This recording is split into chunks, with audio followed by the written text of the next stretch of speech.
Olá, então vamos à parte 5. Nós vamos falar então no modelo de sistema predador-presa, ok?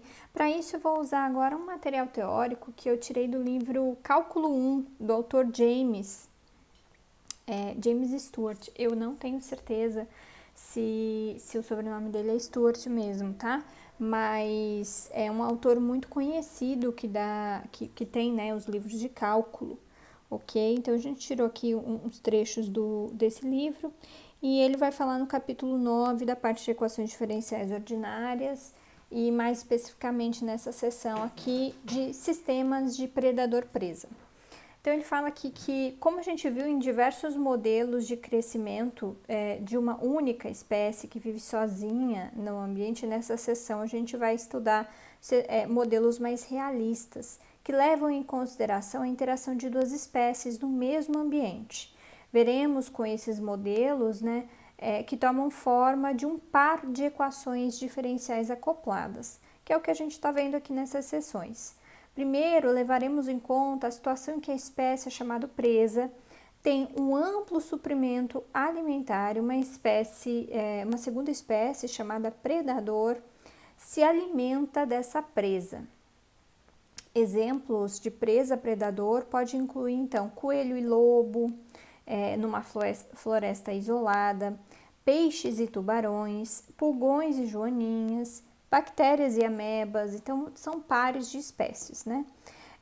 Nosso modelo então terá duas variáveis dependentes, ambas serão função do tempo. Então, tudo é função do tempo. O número de presas usando o C, né? Usando C de coelho, e o número de predadores usando L de lobos no instante T.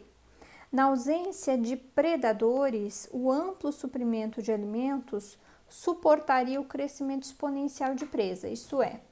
Então, eu tenho aqui um diferencial do número, né, de coelhos no tempo, vai ser então uma constante positiva vezes o número de coelhos. Na ausência de presas, assumimos que a população de predadores declina a uma taxa proporcional a ela mesma. Isso é, então, o número de lobos no tempo é menor, né? Então a constante R é positiva, só que ela declina com o tempo, tá? Com ambas as espécies presentes, contudo, supomos que a causa principal da morte de presas seja porque elas são comidas pelos seus predadores. E as taxas de natalidade e sobrevivência de predadores dependam da disponibilidade de comida, ou seja, as presas.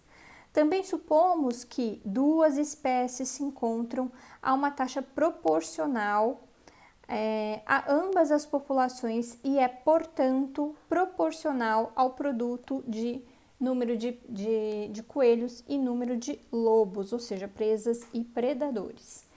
Ou seja, quanto mais houver cada população, mais encontros serão possíveis. Um sistema de duas equações diferenciais que incorpora essas hipóteses são como se seguem aqui, em que eu tenho então o número de coelhos no tempo vai ser então uma constante vezes esse número de coelhos menos A vezes número de coelhos e L, em que K, R, A e B aqui no diferencial de lobos no tempo são positivas. Observe então que esse termo menos A vezes quantidade de lobos e coelhos diminui a taxa natural do crescimento de presas. E o termo BCL aumenta a taxa de crescimento natural dos predadores. As equações em 1 são conhecidas como equações de predador-presa. E as equações, ou equações do que a gente chama de Vodka-Volterra. Eu acho que é Vodka, tá? Aliás, vodka não, Lotka-Volterra, tá? Lotka-Volterra. E aí, uma solução desse tipo, né, de sistema de equações, ou seja, um par de funções que descreve populações de presas e predadores como funções do tempo, é muito importante, né, de se ter. Como o sistema, então, é acoplado, ou seja, eu tenho número de coelhos e lobos em ambas as equações, né, eles são acoplados, isso que quer dizer esse nome.